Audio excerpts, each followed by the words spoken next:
En las lesiones del tallo cerebral vamos a ver que hay diferentes síndromes de acuerdo a los niveles. Vamos a comenzar con el bulbo, en el cual tenemos el primero, el síndrome bulbar posterior, que se da por la oclusión de la arteria espinal posterior y esta viene de la pica, la arteria cerebellosa posterior inferior. Aquí vemos la zona afectada que contiene el núcleo gracílico cuneiforme y la vía y el núcleo del trigémino. ¿Qué afecta esto? La sensibilidad propioceptiva y vibratoria ipsilateral del cuerpo y la sensibilidad termalgésica de la cara. Ahora vamos a seguir con el síndrome bulbar medial. Este se da por la oclusión de la arteria espinal anterior. Aquí la vemos, su irrigación y la zona que afecta.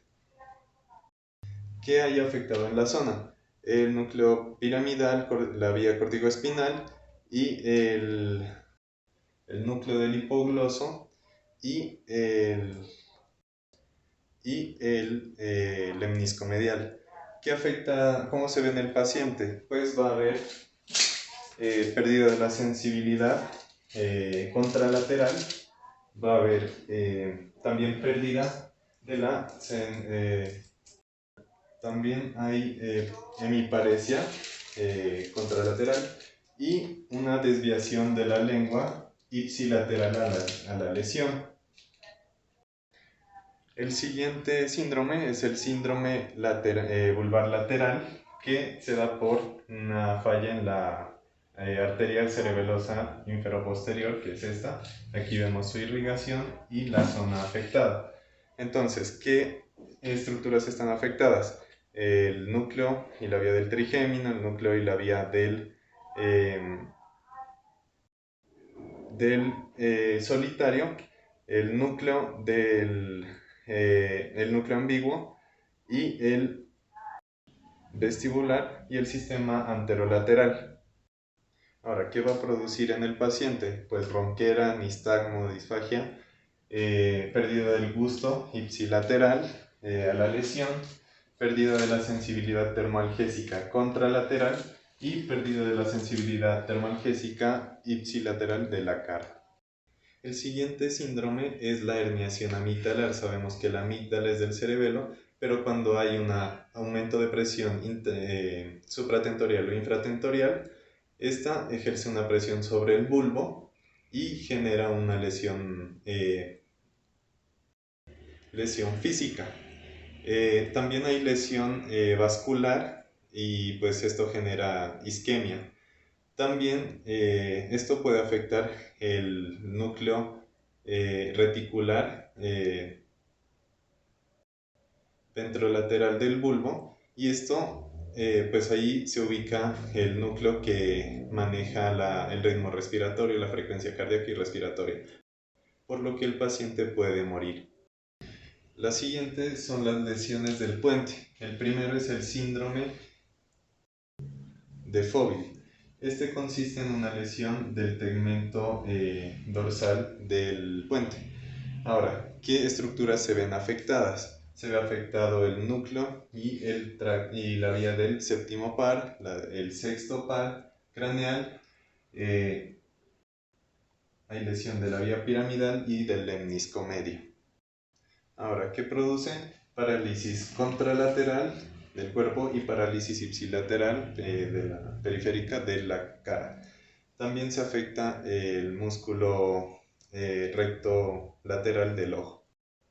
El siguiente síndrome es el síndrome de Miller-Gruber. Este se trata de una lesión en la protuberancia anterior. Bueno, ¿qué se encuentra aquí? Bueno, va a haber lesión de la vía piramidal, lesión del núcleo o del tracto del séptimo par y del sexto par craneal. ¿Qué causa esto? Pues una hemiplegia contralateral y una hemiplegia ipsilateral en la cara. También se va a ver afectado el músculo recto lateral del ojo. El siguiente es el síndrome basilar mediopontino. En este se ve afectado las ramas paramedianas y circunferenciales cortas. Esto produce una hemiparesia contralateral y una pérdida de la sensibilidad termoalgésica ipsilateral. Esto por daño de las fibras motoras y sensitivas del trigémino y de la vía corticoespinal. El siguiente síndrome es el síndrome protuberancial medial. Este se da por infarto de la arteria paramedial basilar y este genera parálisis facial central y hemiplegia, también ataxia sensitiva.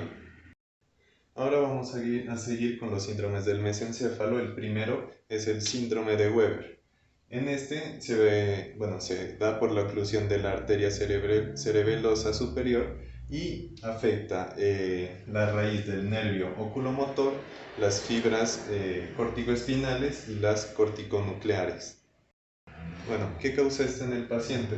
Pues una pupila midriática ipsilateral con parálisis de los músculos extraoculares, parálisis ipsilateral de la mitad inferior de la cara y hemiplegia de la contralateral del cuerpo. El siguiente es el síndrome de Claude, que se trata de una oclusión en la arteria cerebral posterior y esto causa lesión en las fibras cerebrotalámicas, también en el núcleo rojo y en las raíces del nervio oculomotor.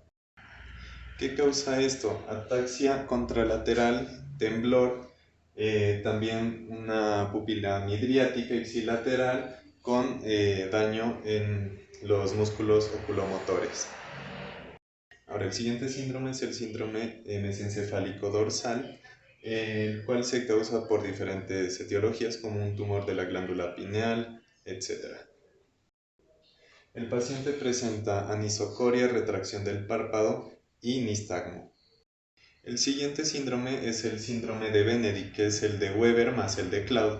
Consiste en debilidad contralateral, ataxia y temblor. A nivel del ojo vamos a tener pupila midriática y parálisis de los músculos oculomotores.